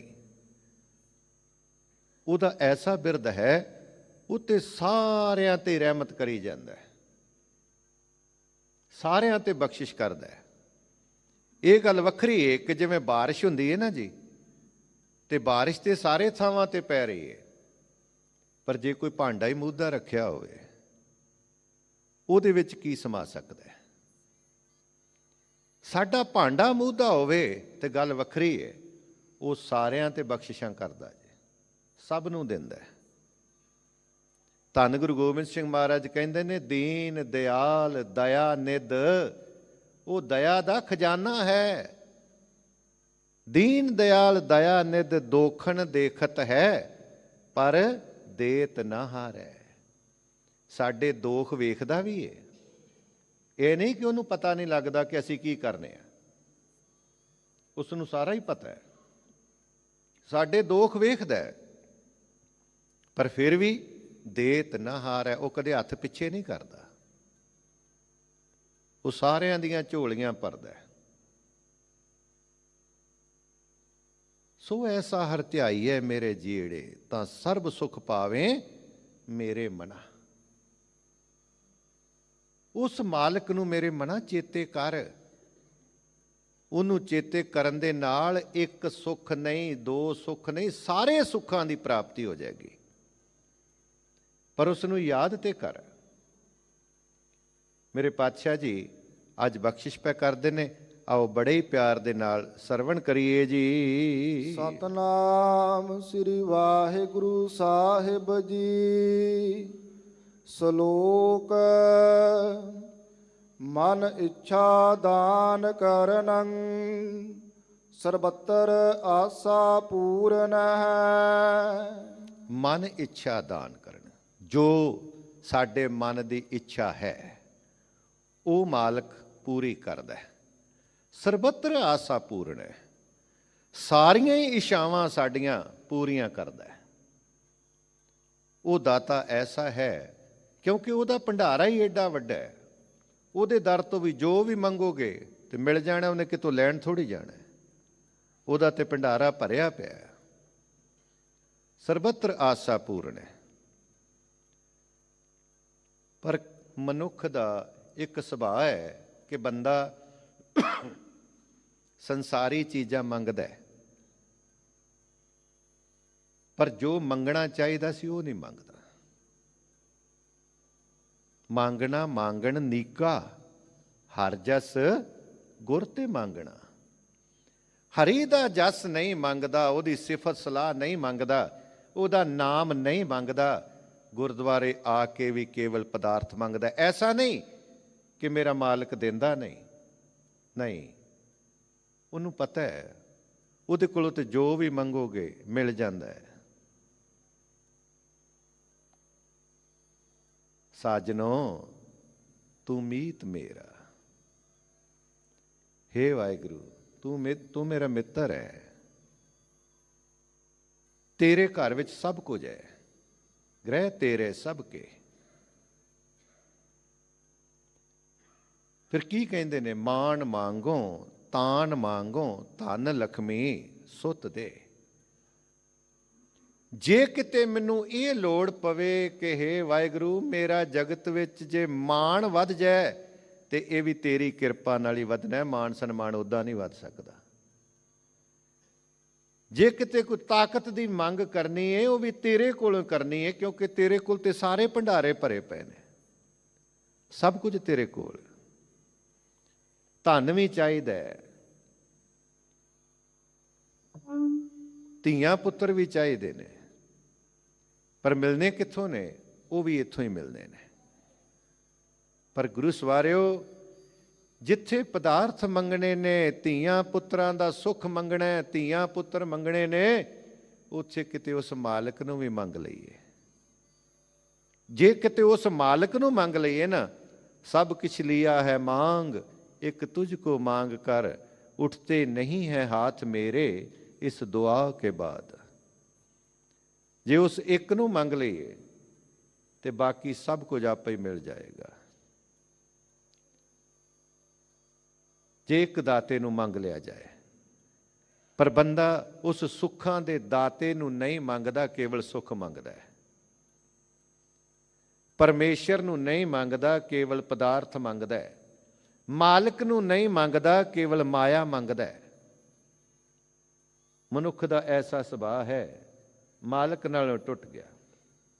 ਜੋ ਮੇਰੇ ਪਾਤਸ਼ਾਹ ਜੀ ਕਹਿੰਦੇ ਨੇ, ਉਹ ਮਾਲਕ ਜਿਹੜਾ ਸਾਰੀਆਂ ਹੀ ਆਸਾਂ ਪੂਰੀਆਂ ਕਰਨ ਵਾਲਾ ਹੈ। ਖੰਡਨੰ ਕਲ ਕਲੇਸਹ ਪ੍ਰਭ ਸਿਮਰ ਨਾਨਕ ਨਹ ਦੂਰ ਨਹ। ਖੰਡਨੰ ਕਲ ਕਲੇਸ਼ ਹੈ, ਜਿਹੜੇ ਦੁੱਖ ਕਲੇਸ਼ ਸਾਰਿਆਂ ਨੂੰ ਕੱਟਣ ਵਾਲਾ ਹੈ, ਉਹ ਹੈ ਪਰਿਪੂਰਨ ਪਰਮਾਤਮਾ। ਜਦੋਂ ਉਹਦੇ ਨਾਲ ਜੁੜ ਜਾਵਾਂਗੇ ਨਾ ਤੇ ਫਿਰ ਕੋਈ ਦੁੱਖ ਨਹੀਂ ਰਹਿੰਦਾ, ਕੋਈ ਕਲੇਸ਼ ਨਹੀਂ ਰਹਿੰਦਾ। ਪਰ ਸਾਹਿਬ ਜੀ ਕਹਿੰਦੇ ਨੇ ਕਿ ਹੇ ਭਾਈ ਪ੍ਰਭ ਸਿਮਰ ਨਾਨਕ ਨਹਿ ਦੂਰਨੈ। ਕਹਿੰਦੇ ਨੇ ਉਸ ਮਾਲਕ ਨੂੰ ਸਿਮਰ, ਉਹਨੂੰ ਚੇਤੇ ਕਰ। ਵੇਖੋ ਪਰਮਾਤਮਾ ਨੂੰ ਬੰਦਾ ਗਵਾ ਨਹੀਂ ਸਕਦਾ, ਇਹਨੇ ਭੁਲਾਇਆ ਹੈ। ਜਿਸ ਨੂੰ ਭੁਲਾਇਆ ਹੋਵੇ ਨਾ ਉਹਨੂੰ ਹੀ ਚੇਤੇ ਕੀਤਾ ਜਾਂਦਾ, ਵੀ ਉਹਨੂੰ ਚੇਤੇ ਕਰੀਏ, ਯਾਦ ਕਰੀਏ। ਕੋਈ ਬੰਦਾ ਚੀਜ਼ ਰੱਖ ਕੇ ਕਿਤੇ ਭੁੱਲ ਗਿਆ ਨਾ ਤੇ ਅਸੀਂ ਪਤਾ ਕੀ ਕਹਿੰਦੇ ਆ, ਤੂੰ ਚੇਤਾ ਕਰ ਕਿੱਥੇ ਰੱਖੀ ਆ, ਤੂੰ ਯਾਦ ਕਰ ਕਿੱਥੇ ਰੱਖੀ ਆ। ਕੋਈ ਚੀਜ਼ ਸਾਨੂੰ ਲਿਖਤ ਭੁੱਲ ਗਈ ਹੈ ਤੇ ਬੰਦਾ ਕਹਿੰਦਾ ਉਹਨੂੰ ਯਾਦ ਕਰ ਤੂੰ ਬਹਿ ਕੇ।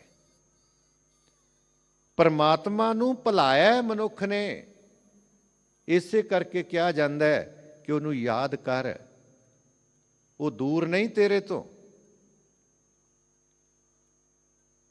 ਹੈ ਹਜ਼ੂਰ ਕਤ ਦੂਰ ਬਤਾਵੋ, ਦੁੰਦਰ ਬਾਂਧੋ ਸੁੰਦਰ ਪਾਵੋ। ਬਸ ਤੂੰ ਆਪਣੇ ਫੁਰਨਿਆਂ ਤੇ ਕੰਟਰੋਲ ਕਰ, ਤੂੰ ਵਿਕਾਰਾਂ ਤੇ ਕੰਟਰੋਲ ਕਰ। ਉਹ ਪਰਮਾਤਮਾ ਤੇਰੇ ਕੋਲ ਹੀ ਹੈ, ਉਹ ਤੇ ਹਰ ਵੇਲੇ ਤੇਰੇ ਕੋਲ ਹੈ। ਸਾਹਿਬ ਜੀ ਕਹਿੰਦੇ ਨੇ ਦੁਕਾਲੰ ਪਰਨਾਸੀ ਦਇਆਲੰ ਸਰੂਪੇ ਸਦਾ ਅੰਗ ਸੰਗੇ ਅਪੰਗੰ ਬਬੂਤੇ। ਉਹ ਹਰ ਵੇਲੇ ਸਾਡੇ ਨਾਲ ਹੈ, ਉਹ ਕਿਤੇ ਵੀ ਦੂਰ ਨਹੀਂ ਜਾਂਦਾ।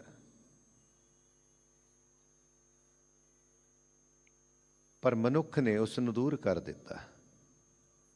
ਔਰ ਦੂਰੀ ਕਿਹੜੀ ਹੈ? ਤਨ ਕਰਕੇ ਦੂਰ ਨਹੀਂ, ਮਨ ਕਰਕੇ ਦੂਰ ਹੈ। ਇਹਦੀ ਮਨ ਕਰਕੇ ਦੂਰੀ ਹੈ।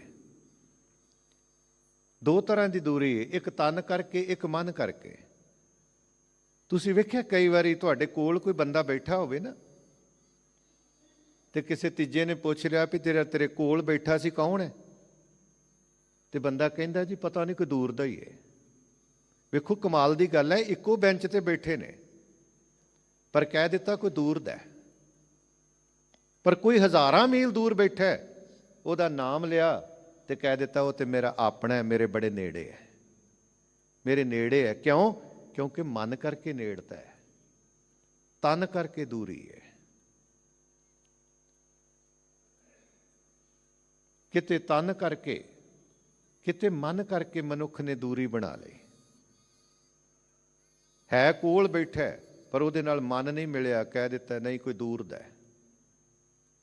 ਕੋਈ ਦੂਰ ਬੈਠਾ ਪਰ ਮਨ ਕਰਕੇ ਨੇੜੇ ਹੈ, ਕਹਿ ਦਿੱਤਾ ਮੇਰਾ ਨੇੜੇ ਹੈ। ਪਰਮਾਤਮਾ ਦੇ ਨਾਲ ਮਨੁੱਖ ਨੇ ਮਨ ਕਰਕੇ ਦੂਰੀ ਬਣਾਈ ਹੈ।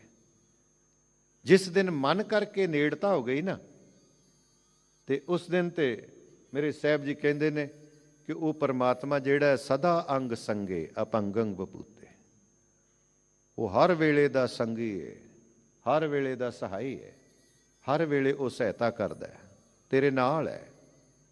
ਗੁਰ ਮੇਰੇ ਸੰਗ ਸਦਾ ਹੈ ਨਾਲੇ, ਉਹ ਤੇ ਹਰ ਵੇਲੇ ਨਾਲ ਹੈ।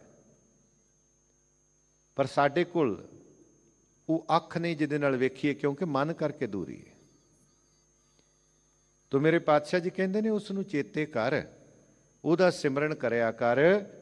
ਉਹ ਦੂਰ ਨਹੀਂ, ਉਹ ਹਰ ਵੇਲੇ ਤੇਰੇ ਨੇੜੇ ਹੈ। ਹਬ ਰੰਗ ਮਨ ਹੈ ਜਿਸ ਸੰਗ ਤੈਸਿਓ ਲਾਈਐ ਨੇਹੋ। ਹਬ ਰੰਗ, ਹਬ ਤੋਂ ਮਤਲਬ ਸਭ, ਰੰਗ ਤੋਂ ਭਾਵ ਇੱਥੇ ਮੌਜਾਂ। ਜਿਹਦੇ ਕਰਕੇ ਤੂੰ ਇਹ ਮੌਜਾਂ ਮਾਣਦਾ, ਇਹ ਮਨਾ ਉਹਦੇ ਨਾਲ ਤੂੰ ਨੇਹ ਲਾ, ਉਹਦੇ ਨਾਲ ਤੂੰ ਪਿਆਰ ਕਰ।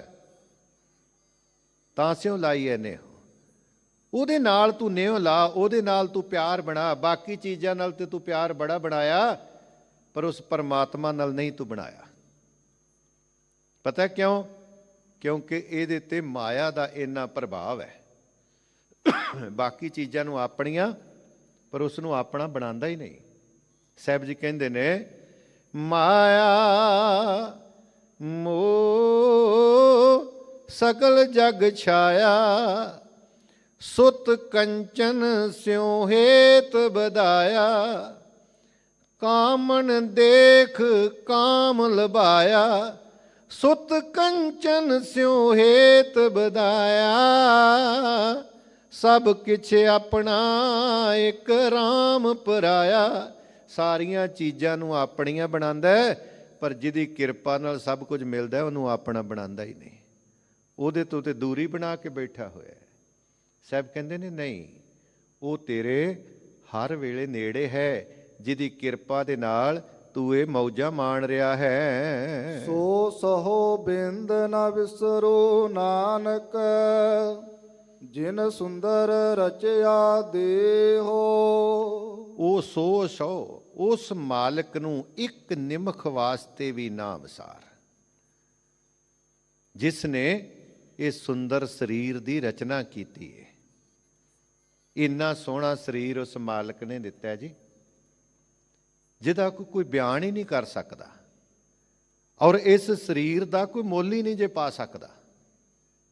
ਇੰਨੀ ਸੁੰਦਰ ਕਾਇਆ ਦਿੱਤੀ ਹੈ। ਕੋਈ ਬੰਦਾ ਸੀ ਨਾ, ਤੇ ਉਹਨੇ ਰੋਜ਼ ਹੀ ਰੱਬ ਨੂੰ ਗਾਲਾਂ ਕੱਢਣੀਆਂ, ਜੀ ਰੱਬ ਨੇ ਮੈਨੂੰ ਕੀ ਦਿੱਤਾ, ਬਾਕੀ ਲੋਕਾਂ ਨੂੰ ਇੰਨਾ ਕੁਝ ਦੇ ਦਿੱਤਾ, ਮੈਨੂੰ ਕੁਝ ਨਹੀਂ ਦਿੱਤਾ। ਕੋਈ ਫਕੀਰ ਸੁਣਦਾ ਸੀ, ਉਹ ਕਹਿਣ ਲੱਗਾ ਤੈਨੂੰ ਕੀ ਚਾਹੀਦਾ, ਦੱਸ ਤੈਨੂੰ ਕੀ ਚਾਹੀਦਾ। ਤੇ ਉਹ ਵਿਚਾਰਾ ਮਾਇਆਵਾਦੀ ਬੰਦਾ, ਪਦਾਰਥਵਾਦੀ, ਕਹਿਣ ਲੱਗਾ ਜੀ ਮੈਨੂੰ 1 ਲੱਖ ਰੁਪਈਆ ਚਾਹੀਦਾ। ਉਹਨੇ ਕਿਹਾ ਠੀਕ ਹੈ, ਜੇ ਤੈਨੂੰ 1 ਲੱਖ ਨਾਲ ਤੇਰਾ ਸਰਦਾ ਨਾ ਤੇ ਠੀਕ ਹੈ, ਤੈਨੂੰ 1 ਲੱਖ ਮਿਲ ਜਾਏਗਾ। ਮੇਰੇ ਕੋਲ ਇੱਕ ਬੰਦਾ ਆਉਂਦਾ ਹੈ, ਵਪਾਰੀ ਹੈ ਉਹ ਮੇਰੇ ਕੋਲ ਰੋਜ਼ ਆਉਂਦਾ ਸਵੇਰੇ ਅੰਮ੍ਰਿਤ ਵੇਲੇ, ਤੇ ਤੂੰ ਮੇਰੇ ਕੋਲ ਆ ਜੀ ਤੇ ਮੈਂ ਤੇਰਾ ਸੌਦਾ ਕਰਾ ਦਿਆਂਗਾ, ਤੈਨੂੰ 1 ਲੱਖ ਮਿਲ ਜਾਏਗਾ। ਉਹਨੇ ਕਿਹਾ ਜੀ ਕਦੋਂ ਕੁ ਆਵਾਂ? ਕਹਿਣ ਲੱਗਾ 3 ਵਜੇ ਆ ਜੀ ਸਵੇਰੇ। ਤੇ 3 ਕਿਨੇ ਉਡੀਕਣੇ ਸਨ, ਉਹ ਤੇ 2 ਵਜੇ ਜਾ ਕੇ ਬਹਿ ਗਿਆ। ਉਹ ਜਦੋਂ ਫਕੀਰ ਬਾਹਰ ਨਿਕਲਿਆ ਨਾ ਤੇ ਪੌੜੀਆਂ ਤੇ ਬੈਠਾ, ਉਹਨੇ ਕਿਹਾ ਆ ਗਿਆ? ਕਹਿਣ ਲੱਗਾ ਜੀ ਮੈਂ ਤੇ 3 ਵਜੇ ਤਾਂ ਬੈਠਾ। ਕਹਿਣ ਲੱਗਾ ਜਿਹੜਾ ਵਪਾਰੀ ਆਉਣਾ ਸੀ ਆ ਗਿਆ? ਉਹਨੇ ਕਿਹਾ ਹਾਂ, ਉਹ ਤੇ ਰਾਤ ਦਾ ਹੀ ਮੇਰੇ ਕੋਲ ਹੈ। ਫਿਰ ਕਹੋ 1 ਲੱਖ ਰੁਪਈਆ ਦੇਵੇ। ਕਹਿਣ ਲੱਗਾ ਮੈਂ ਤੈਨੂੰ ਕਿਹਾ ਸੀ ਨਾ, ਉਹ ਸੌਦੇਬਾਜ਼ੀ ਕਰਦਾ, ਤੂੰ ਇੰਜ ਕੰਮ ਕਰ, 1 ਹੱਥ ਆਪਣਾ ਦੇ ਦੇ ਤੇ ਤੈਨੂੰ 1 ਲੱਖ ਰੁਪਈਆ ਮਿਲ ਜਾਏਗਾ। ਤੇ ਜੇ ਅਜੇ ਵੀ ਨਹੀਂ ਨਾ ਸਰਦਾ ਤੇ ਤੂੰ 2 ਹੱਥ ਉਹਨੂੰ ਦੇ ਦੇ ਤੇ ਤੇਰੇ 2 ਲੱਖ ਰੁਪਈਆ ਦਵਾ ਦੇਣਾ। ਤੇ ਜੇ ਕਿਤੇ ਦੋਵੇਂ ਪੈਰ ਵੀ ਵੱਢ ਕੇ ਦੇ ਦੇਵੇਂ ਤੇ ਤੈਨੂੰ 4 ਲੱਖ ਮਿਲ ਜਾਏਗਾ। ਅੱਖਾਂ ਖੁੱਲ ਗਈਆਂ। ਕਹਿਣ ਲੱਗਾ ਜੇ ਸਰੀਰ ਹੀ ਨਾ ਰਿਹਾ, ਹੱਥ ਪੈਰ ਨਾ ਰਹੇ, ਤੇ ਮੈਂ ਪੈਸੇ ਨੂੰ ਕੀ ਕਰਾਂਗਾ। ਗੁਰੂ ਸਵਾਰਿਓ, ਉਸ ਪਰਮਾਤਮਾ ਨੇ ਇੰਨਾ ਸੁੰਦਰ ਸਰੀਰ ਦਿੱਤਾ ਹੈ, ਜਿਨ ਕੰਨ ਕੀਤੇ, ਅੱਖੀ ਨਾਕ, ਜਿਨ ਜਿਹਵਾ ਦਿੱਤੀ ਬੋਲੇ ਤਾਤ, ਜਿਨ ਮਨ ਰਾਖਿਆ ਅਗਨੀ ਪਾਏ, ਵਾਜੈ ਪਵਨ ਆਖੈ ਸਭ ਜਾਏ। ਇੰਨੀ ਸੁੰਦਰ ਕਾਇਆ ਦਿੱਤੀ, ਪਰ ਮਨੁੱਖ ਨੂੰ ਅਜੇ ਸਮਝ ਨਹੀਂ ਆਈ। ਜਿਹਦੇ ਕੋਲ ਇੱਕ ਚੀਜ਼ ਦੀ ਵੀ ਘਾਟ ਹੈ ਨਾ ਜੀ, ਉਹਨਾਂ ਨੂੰ ਕਿਤੇ ਪੁੱਛ ਕੇ ਵੇਖੋ। ਜਿਨ੍ਹਾਂ ਦੇ ਕੋਲ ਅੱਖਾਂ ਨਹੀਂ, ਉਹਨਾਂ ਨੂੰ ਪੁੱਛ ਕੇ ਵੇਖੋ ਅੱਖਾਂ ਦੀ ਕੀ ਕੀਮਤ ਹੈ। ਦਾਸ ਦੇ ਵਿਦਿਆ ਦਾਤਾ, ਪੰਥ ਰਤਨ, ਸੱਚਖੰਡ ਵਾਸੀ ਗਿਆਨੀ ਸੰਤ ਸਿੰਘ ਜੀ ਮਸਕੀਨ ਸਾਹਿਬ, ਉਹਨਾਂ ਨੇ ਨਾ ਇੱਕ ਰਾਗੀ ਸਿੰਘ ਸਨ, ਤੇ ਉਹਨਾਂ ਨੂੰ ਬੜਾ ਪਿਆਰਾ ਫੁੱਲ ਦਿੱਤਾ। ਕਹਿਣ ਲੱਗੇ ਵੇਖੋ ਕਿੰਨਾ ਸੁੰਦਰ ਫੁੱਲ ਹੈ। ਬਸ ਫੁੱਲ ਹੱਥ 'ਚ ਫੜਿਆ ਤੇ ਅੱਖਾਂ 'ਚ ਆਂਸੂ ਆ ਗਏ। ਮਸਕੀਨ ਜੀ ਕਹਿਣ ਲੱਗੇ ਕੀ ਹੋਇਆ? ਉਹਨਾਂ ਰੋਂਦਿਆਂ ਹੋਇਆ ਦੱਸਿਆ। ਕਹਿਣ ਲੱਗੇ ਗਿਆਨੀ ਜੀ, ਪਰਮਾਤਮਾ ਨੇ ਮੇਰੀ ਨਾਸਕਾ ਵਿੱਚ ਉਹ ਗੁਣ ਹੀ ਨਹੀਂ ਪਾਇਆ ਕਿ ਮੈਂ ਕਿਸੇ ਚੀਜ਼ ਦੀ ਸੁਗੰਧੀ ਲੈ ਸਕਾਂ। ਮੈਂ ਸੁਗੰਧੀ ਮਾਣ ਹੀ ਨਹੀਂ ਸਕਦਾ। ਇਹ ਦਾਤਾਂ ਉਸ ਪਰਿਪੂਰਨ ਪਰਮਾਤਮਾ ਨੇ ਦਿੱਤੀਆਂ ਨੇ। ਕਹਿੰਦੇ ਨੇ ਉਸ ਮਾਲਕ ਨੂੰ ਚੇਤੇ ਕਰਿਆ ਕਰ, ਜਿਹਨੇ ਇੰਨਾ ਸੁੰਦਰ ਤੈਨੂੰ ਸਰੀਰ ਰਚ ਕੇ ਦਿੱਤਾ ਹੈ। ਪੌੜੀ ਜੀਓ ਪ੍ਰਾਨ ਤਨ ਧਨ ਦੀਆ, ਦੀਨੇ ਰਸ ਭੋਗ। ਜਿਸ ਨੇ ਤੈਨੂੰ ਇਹ ਜਿੰਦ ਦਿੱਤੀ, ਸਰੀਰ ਦਿੱਤਾ, ਪ੍ਰਾਣ ਦਿੱਤੇ, ਔਰ ਨਾਲ ਖਾਣ ਵਾਸਤੇ ਤੈਨੂੰ ਇੰਨੇ ਭੋਗ ਭੋਗਣ ਵਾਸਤੇ ਦਿੱਤੇ, ਉਹ ਪਰਿਪੂਰਨ ਪਰਮਾਤਮਾ ਨੇ। ਅਸੀਂ ਪੜ੍ਹਦੇ ਹਾਂ ਕਿ ਸਤਿਗੁਰੂ ਜੀ ਨੇ ਇਹ ਤਨ ਦੀ ਰਚਨਾ ਕੀਤੀ ਹੈ, ਔਰ ਕੇਵਲ ਤਨ ਦੀ ਰਚਨਾ ਨਹੀਂ ਕੀਤੀ। ਜੀਉ ਪਾਏ ਪਿੰਡ ਜਿਨ ਸਾਜਿਆ, ਦਿੱਤਾ ਪਹਿਨਨ ਖਾਣ। ਪਿੰਡ ਕਹਿੰਦੇ ਨੇ ਸਰੀਰ ਨੂੰ। ਸਰੀਰ ਦੀ ਰਚਨਾ ਕੀਤੀ ਪਰ ਉਹਦੇ ਵਿੱਚ ਜਿੰਦ ਟਿਕਾ ਦਿੱਤੀ। ਜੇ ਵਿੱਚ ਜਿੰਦ ਨਾ ਹੋਵੇ, ਪ੍ਰਾਣ ਵਿੱਚ ਨਾ ਹੋਣ, ਤੇ ਸਰੀਰ ਦੀ ਕੌਡੀ ਕੀਮਤ ਨਹੀਂ। ਤੇ ਕੇਵਲ ਵਿੱਚ ਜਿੰਦ ਨਹੀਂ ਪਾ ਕੇ ਛੱਡ ਦਿੱਤਾ, ਫਿਰ ਪਹਿਨਣ ਵਾਸਤੇ, ਖਾਣ ਵਾਸਤੇ ਉਹ ਵੀ ਉਹ ਪਰਮਾਤਮਾ ਦੇ ਰਿਹਾ। ਉਸ ਪਰਮਾਤਮਾ ਨੇ ਤੇਰੇ ਤੇ ਇੰਨੀਆਂ ਰਹਿਮਤਾਂ ਕੀਤੀਆਂ, ਕਹਿੰਦੇ ਨੇ ਤੈਨੂੰ ਜਿਹੜੇ ਭੋਗ ਭੋਗਣ ਵਾਸਤੇ ਤੂੰ ਇਹ ਛਕ ਰਿਹਾ ਹੈ, ਇਹ ਵੀ ਤੈਨੂੰ ਪਰਮਾਤਮਾ ਨੇ ਦਿੱਤੇ ਹਨ। ਗ੍ਰਹਿ ਮੰਦਰ ਰਥ ਆਸ ਦੀਏ, ਰਜ ਭਲੇ ਸੰਜੋਗ।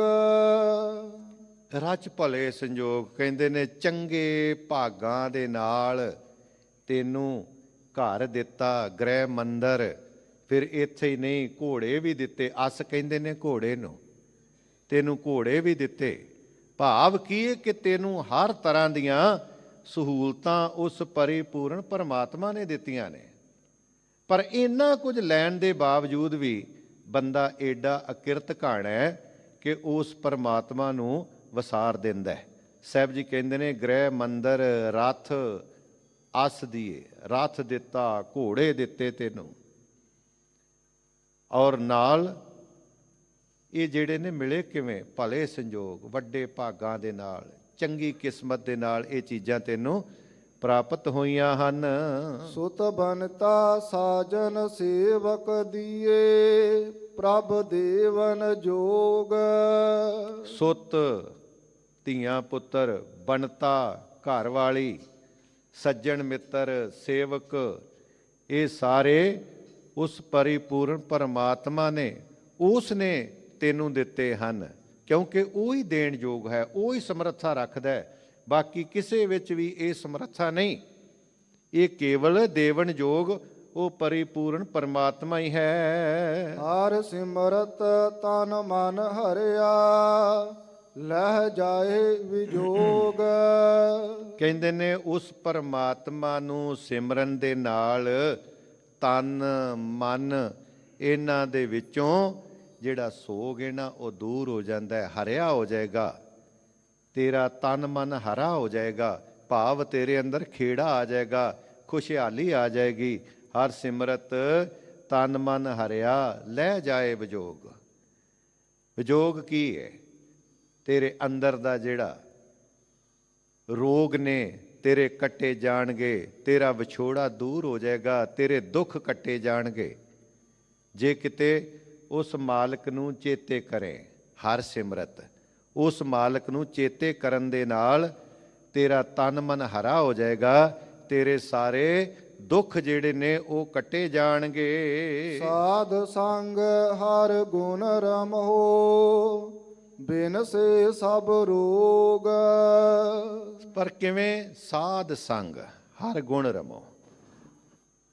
ਕਹਿੰਦੇ ਨੇ ਪਰਮਾਤਮਾ ਦੇ ਗੁਣ ਗਾਣੇ ਨੇ, ਪਰ ਕਿਵੇਂ? ਸਾਧ ਸੰਗ ਵਿੱਚ ਆ ਕੇ, ਰੱਬ ਦੇ ਪਿਆਰਿਆਂ ਦੀ ਸ਼ਰਨ ਵਿੱਚ ਆ ਕੇ। ਜਦੋਂ ਤੂੰ ਉਹਦੀ ਸਿਫਤ ਸਲਾਹ ਕਰੇਂਗਾ, ਸਾਰੇ ਰੋਗ ਤੇਰੇ ਮਿਟ ਜਾਣਗੇ।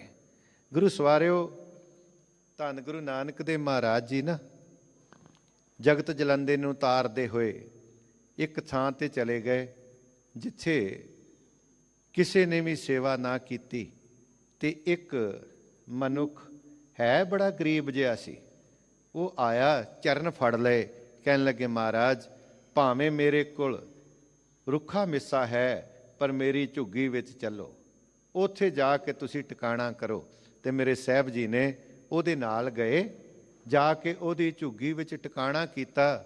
ਜੋ ਰੁੱਖਾ ਮਿੱਸਾ ਸੀ ਨਾ ਉਸ ਨੇ ਤਿਆਰ ਕਰਵਾਇਆ, ਛਕਿਆ। ਰਾਤ ਉਸ ਮਾਲਕ ਦੀ ਸਿਫਤ ਸਲਾਹ ਵਿੱਚ ਨਿਕਲੀ। ਤੇ ਜਦੋਂ ਅੰਮ੍ਰਿਤ ਵੇਲਾ ਹੋਇਆ ਨਾ, ਮੇਰੇ ਪਾਤਸ਼ਾਹ ਜੀ ਨੇ ਭਾਈ ਮਰਦਾਨੇ ਨੂੰ ਕਿਹਾ, ਕਹਿਣ ਲੱਗੇ ਮਰਦਾਨਿਆਂ, ਇਹਦੇ ਨਿਤਨੇਮ ਦੀ ਕਿਰਿਆ ਤੋਂ ਬਾਅਦ ਕਹਿਣ ਲੱਗੇ ਮਰਦਾਨਿਆਂ, ਇਹਦੇ ਜਿੰਨੇ ਭਾਂਡੇ ਨੇ ਸਾਰੇ ਭੰਨ ਦੇ। ਭਾਈ ਮਰਦਾਨੇ ਨੇ ਭਾਂਡੇ ਤੋੜ ਦਿੱਤੇ। ਇੱਥੇ ਹੀ ਬਸ ਨਹੀਂ, ਕਹਿਣ ਲੱਗੇ ਰਾਤ ਦੀ ਜਿਹੜੀ ਅੱਗ ਬਾਲੀ ਸੀ ਨਾ, ਅਜੇ ਧੁਖਦੀ ਹੋਣੀ ਹੈ, ਕੱਢ ਕੇ ਤੇ ਇਹਦੀ ਝੁੱਗੀ ਨੂੰ ਵੀ ਅੱਗ ਲਾ ਦੇ। ਉਹਦੀ ਝੁੱਗੀ ਨੂੰ ਵੀ ਅੱਗ ਲਾ ਕੇ ਸਾੜ ਦਿੱਤਾ। ਉਹ ਜਾਰੋ ਜਾਰ ਰੋ ਪਿਆ ਤੇ ਹੱਥ ਜੋੜ ਕੇ ਕਹਿਣ ਲੱਗਾ, ਮੇਰੇ ਦਾਤਿਆ, ਮੈਨੂੰ ਇਸ ਗੱਲ ਦਾ ਦੁੱਖ ਨਹੀਂ ਕਿ ਤੁਸੀਂ ਮੇਰੀ ਝੁੱਗੀ ਸਾੜ ਦਿੱਤੀ, ਮੈਨੂੰ ਇਸ ਗੱਲ ਦਾ ਦੁੱਖ ਨਹੀਂ ਕਿ ਮੇਰੇ ਭਾਂਡੇ ਤੋੜ ਦਿੱਤੇ, ਪਰ ਮੇਰੇ ਮਾਲਕਾ ਮੈਨੂੰ ਇਸ ਗੱਲ ਦਾ ਦੁੱਖ ਹੈ ਕਿ ਪਤਾ ਨਹੀਂ ਮੇਰੇ ਕੋਲੋਂ ਕਿਹੜਾ ਗੁਨਾਹ ਹੋ ਗਿਆ। ਕਿਰਪਾ ਕਰ ਦਿਓ, ਜਾਣ ਲੱਗਿਆ ਇੱਕ ਕਿਰਪਾ ਕਰ ਦਿਓ, ਮੈਨੂੰ ਬਖਸ਼ ਜਾਇਓ। ਜੇ ਕਿਤੇ ਤੁਸੀਂ ਨਾ ਬਖਸ਼ਿਆ ਤੇ ਹੋਰ ਕਿਸੇ ਕੋਲ ਤਾਕਤ ਵੀ ਨਹੀਂ ਜੇ ਮੈਨੂੰ ਬਖਸ਼ਣ ਦੀ, ਤੁਸੀਂ ਰਹਿਮਤ ਕਰਕੇ ਮੈਨੂੰ ਬਖਸ਼ ਦਿਓ।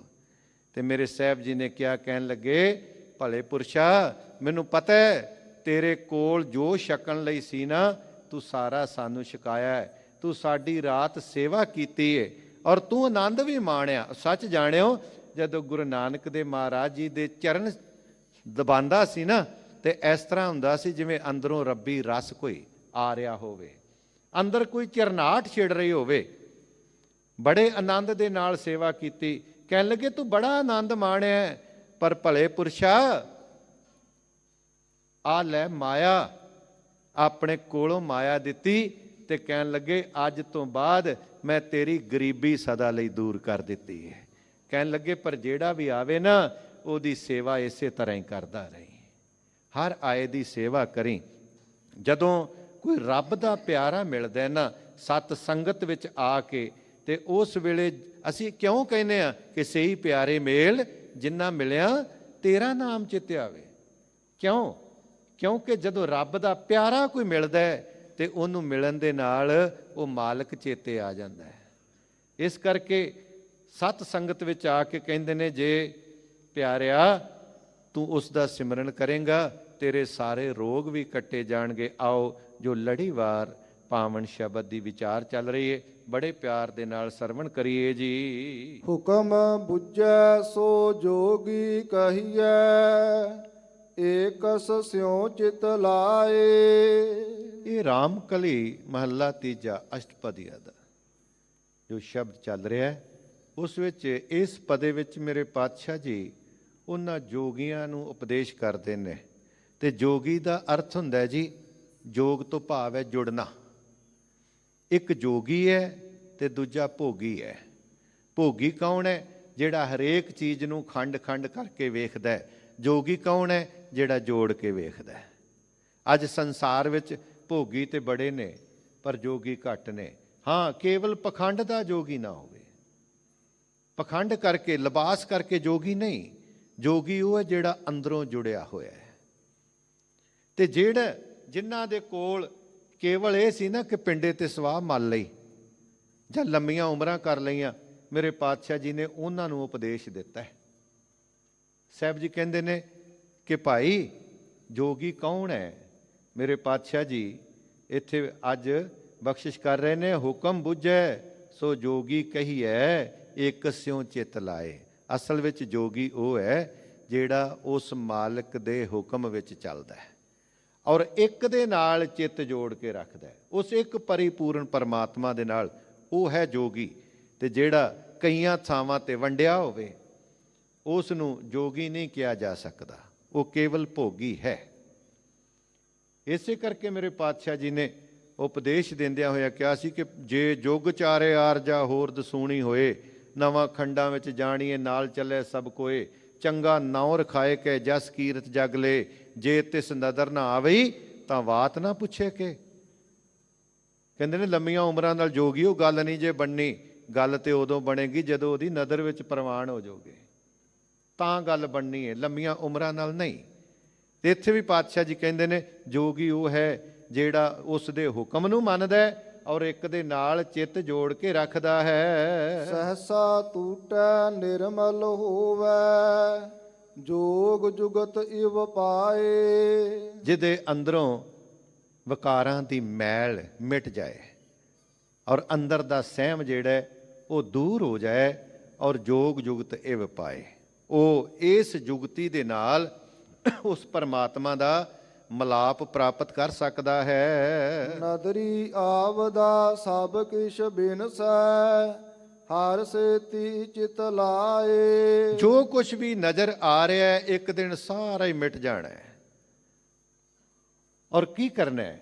ਇੱਕ ਹਰੀ ਦੇ ਨਾਲ ਚਿੱਤ ਜੋੜ ਕੇ ਰੱਖਣਾ ਹੈ। ਸਤਿਗੁਰ ਨਾਲ ਤੇਰੀ ਭਾਵਨੀ ਲਾਗੈ, ਤਾ ਇਹ ਸੋਜੀ ਪਾਏ। ਪਰ ਇਹ ਸੋਝੀ ਤਾਂ ਮਿਲਣੀ ਏ ਜਦੋਂ ਤੇਰੀ ਸ਼ਰਧਾ ਗੁਰੂ ਦੇ ਨਾਲ ਪੈਦਾ ਹੋ ਗਈ। ਗੁਰੂ ਦੇ ਨਾਲ ਸ਼ਰਧਾ ਰੱਖੇਂਗਾ, ਗੁਰੂ ਤੇ ਭਰੋਸਾ ਰੱਖੇਂਗਾ, ਫੇਰ ਕਹਿੰਦੇ ਨੇ ਇਹ ਤੇਰੀ ਅਵਸਥਾ ਬਣੇਗੀ। ਇਹੋ ਜੋਗ ਨਾ ਹੋਵੈ ਜੋਗੀ, ਜੇ ਕੁਟੰਬ ਛੋੜ ਪਰ ਭਵਨ ਕਰਹਿ। ਕਹਿੰਦੇ ਨੇ ਕਿ ਇਹ ਜੋਗ ਨਹੀਂ ਕਿ ਪਰਿਵਾਰ ਨੂੰ ਛੱਡ ਕੇ ਤੇ ਕੇਵਲ ਜੰਗਲਾਂ ਦੇ ਵਿੱਚ ਤੁਰਿਆ ਫਿਰਨਾ, ਭਰਮਣ ਕਰਦੇ ਫਿਰਨਾ, ਇਹਦਾ ਨਾਮ ਜੋਗ ਨਹੀਂ ਹੈ। ਕਿਉਂ? ਕਿਉਂਕਿ ਜੇ ਕਿਤੇ ਘਰ ਨੂੰ ਛੱਡਿਆ ਤੇ ਫਿਰ ਡੇਰੇ ਬਣਾ ਕੇ ਬਹਿ ਗਏ, ਚੇਲੇ ਬਣਾ ਕੇ ਬਹਿ ਗਏ। ਗੋਰਖਨਾਥ ਦੇ ਕਿੰਨੇ ਚੇਲੇ ਸਨ, ਚੇਲੇ ਬਣਾ ਕੇ ਬੈਠ ਗਏ। ਪਰ ਕਹਿੰਦੇ ਨੇ ਇਹਦਾ ਨਾਮ ਜੋਗ ਨਹੀਂ ਹੈ। ਜੇ ਤੁਰੇ ਫਿਰਨਾ, ਸਾਹਿਬ ਕਹਿੰਦੇ ਨੇ ਇਹਨੂੰ ਜੋਗ ਨਹੀਂ ਆਖਦੇ ਹਨ।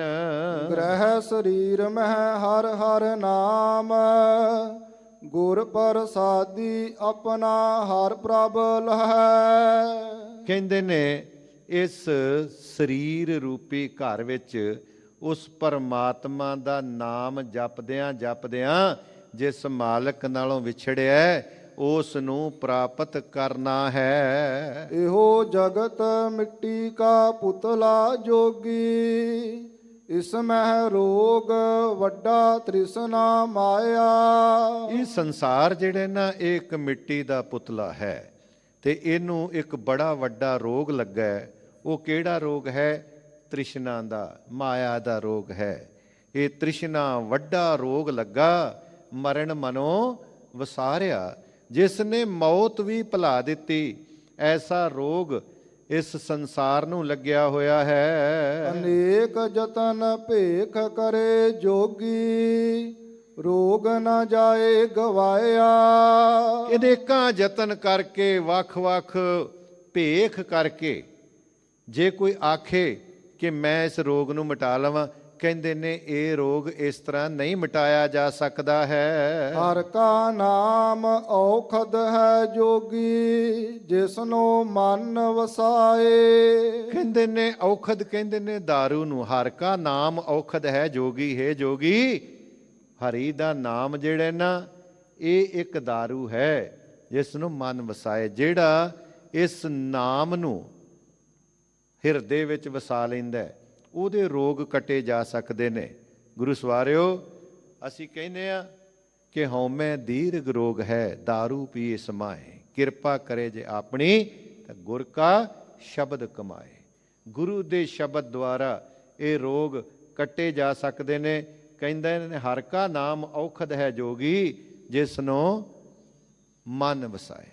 ਜਿਹੜਾ ਇਸ ਨੂੰ ਮਨ ਦੇ ਵਿੱਚ ਵਸਾਉਂਦਾ ਉਹਦੇ ਰੋਗ ਕੱਟੇ ਜਾਂਦੇ ਹਨ। ਗੁਰਮੁਖ ਹੋਵੈ ਸੋਈ ਬੂਝੈ, ਜੋਗ ਜੁਗਤ ਸੋ ਪਾਏ। ਪਰ ਜਿਹੜਾ ਗੁਰੂ ਦੇ ਸਨਮੁਖ ਹੁੰਦਾ ਉਹੀ ਇਸ ਜੁਗਤੀ ਨੂੰ ਬੁੱਝ ਸਕਦਾ, ਸਮਝ ਸਕਦਾ। ਜੋਗ ਜੁਗਤ ਇਵ ਪਾਏ, ਇਸ ਜੁਗਤੀ ਦੇ ਨਾਲ ਉਸ ਪਰਮਾਤਮਾ ਦੇ ਨਾਲ ਮਿਲਾਪ ਹੋ ਸਕਦਾ ਹੈ। ਜੋਗੇ ਕਾ ਮਾਰਗ ਬਿਖਮ ਹੈ ਜੋਗੀ, ਜਿਸਨੂੰ ਨਦਰ ਕਰੇ ਸੋ ਪਾਏ। ਪਰ ਕਹਿੰਦੇ ਨੇ ਜੋਗ ਦਾ ਜਿਹੜਾ ਰਸਤਾ ਹੈ ਨਾ ਪਰਮਾਤਮਾ ਨੂੰ ਮਿਲਣ ਦਾ ਹੈ ਤੇ ਬੜਾ ਔਖਾ ਹੈ। ਪਰ ਜਿਹਦੇ ਤੇ ਉਹ ਮਾਲਕ ਕਿਰਪਾ ਕਰਦਾ ਹੈ ਉਹੀ ਉਸ ਨੂੰ ਪਾ ਸਕਦਾ ਹੈ। ਅੰਤਰ ਬਾਹਰ ਏਕੋ ਵੇਖੈ, ਵਿੱਚੋਂ ਭਰਮ ਚੁਕਾਏ। ਅੰਤਰ ਬਾਹਰ ਏਕੋ ਵੇਖੈ, ਭਾਵ ਕਿ ਉਹ ਤੇਰ ਮੇਰ ਉਹਦੇ ਵਿੱਚੋਂ ਮੁੱਕ ਜਾਂਦੀ ਏ। ਤੇਰਾ ਮੇਰਾ ਖਤਮ ਹੋ ਜਾਂਦਾ, ਮੈਂ ਮੇਰੀ ਦਾ ਭਾਵ ਜਿਹੜਾ ਨਾ ਖਤਮ ਹੋ ਜਾਂਦਾ ਹੈ।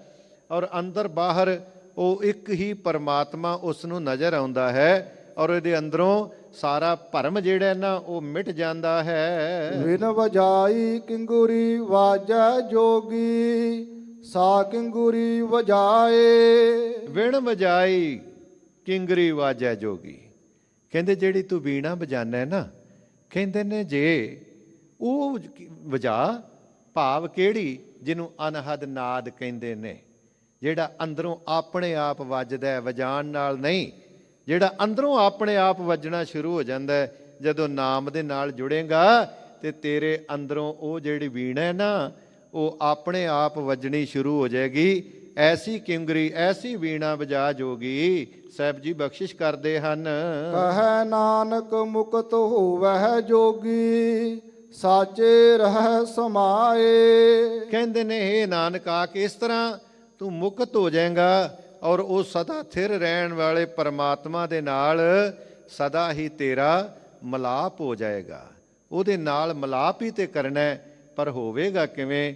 ਜਦੋਂ ਗੁਰੂ ਦੇ ਸਨਮੁਖ ਹੋ ਕੇ ਆਪਣਾ ਆਪਾਂ ਗੁਰੂ ਅੱਗੇ ਸਰੈਂਡਰ ਕਰਾਂਗੇ ਤੇ ਗੁਰੂ ਦੇ ਕਹੇ ਅਨੁਸਾਰ ਚੱਲਾਂਗੇ, ਫਿਰ ਇਹ ਲੋਕ ਸੁਖੀਏ ਪਰਲੋਕ ਸੁਹੇਲੇ।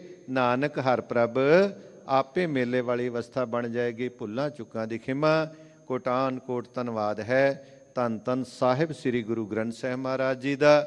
ਆਪ ਗੁਰੂ ਸਵਾਰੀਆਂ ਸੰਗਤਾਂ ਦਾ ਬਹੁਤ ਬਹੁਤ ਧੰਨਵਾਦ। ਸਿੱਖ ਜਗਤ ਦੀ ਮਾਇਆ ਨਾਜ ਹਸਤੀ ਮਾਨਯੋਗ ਸਿੰਘ ਸਾਹਿਬ ਯਾਨੀ ਜਗਤਾਰ ਸਿੰਘ ਜੀ ਹੈੱਡ ਗ੍ਰੰਥੀ ਸੱਚਖੰਡ ਸ੍ਰੀ ਹਰਿਮੰਦਰ ਸਾਹਿਬ, ਜਿਨ੍ਹਾਂ ਨੇ ਉਚੇਚੇ ਤੌਰ ਤੇ ਆਵਾਜ਼ ਮਾਰ ਕੇ ਗੁਰੂ ਸਵਾਰੀਆਂ ਸੰਗਤਾਂ ਦੇ ਦਰਸ਼ਨ ਕਰਨ ਦਾ ਸੁਭਾਗ ਬਖਸ਼ਿਸ਼ ਕੀਤਾ ਹੈ, ਉਹਨਾਂ ਦਾ ਵੀ ਬਹੁਤ ਬਹੁਤ ਧੰਨਵਾਦ। ਆਓ ਆਖਰੀ ਪੰਕਤੀਆਂ ਪੜ੍ਹ ਕੇ ਸਮਾਪਤੀ ਕਰੀਏ ਜੀ। ਵਿਨ ਵਜਾਈ ਕਿੰਗੁਰੀ ਵਾਜੈ ਜੋਗੀ ਸਾ ਕਿੰਗੁਰੀ ਵਜਾਏ। ਕਹੈ ਨਾਨਕ ਮੁਕਤ ਹੋਵੈ ਜੋਗੀ ਸਾਚੇ ਰਹਿ ਸਮਾਏ। ਵਾਹਿਗੁਰੂ ਜੀ ਕਾ ਖਾਲਸਾ ਵਾਹਿਗੁਰੂ ਜੀ ਕੀ ਫਤਿਹ। ਵਾਹਿਗੁਰੂ ਜੀ ਕਾ ਖਾਲਸਾ ਵਾਹਿਗੁਰੂ ਜੀ ਕੀ ਫਤਿਹ। ਸ਼ੇਰੇ ਪੰਜਾਬ ਗੁਰਬਾਣੀ YouTube ਚੈਨਲ ਨੂੰ ਵੱਧ ਤੋਂ ਵੱਧ ਸਬਸਕ੍ਰਾਈਬ ਕਰੋ ਤੇ ਇਸ ਤੇ ਗੁਰਬਾਣੀ ਸ਼ਬਦ ਕੀਰਤਨ ਤੇ ਇਤਿਹਾਸ ਨਾਲ ਵੱਧ ਤੋਂ ਵੱਧ ਜੁੜ ਕੇ ਆਨੰਦ ਮਾਣੋ ਤੇ ਆਪਣੀ ਜ਼ਿੰਦਗੀ ਨੂੰ ਸਫਲ ਕਰੋ। ਵਾਹਿਗੁਰੂ ਜੀ ਕਾ ਖਾਲਸਾ ਵਾਹਿਗੁਰੂ ਜੀ ਕੀ ਫਤਿਹ।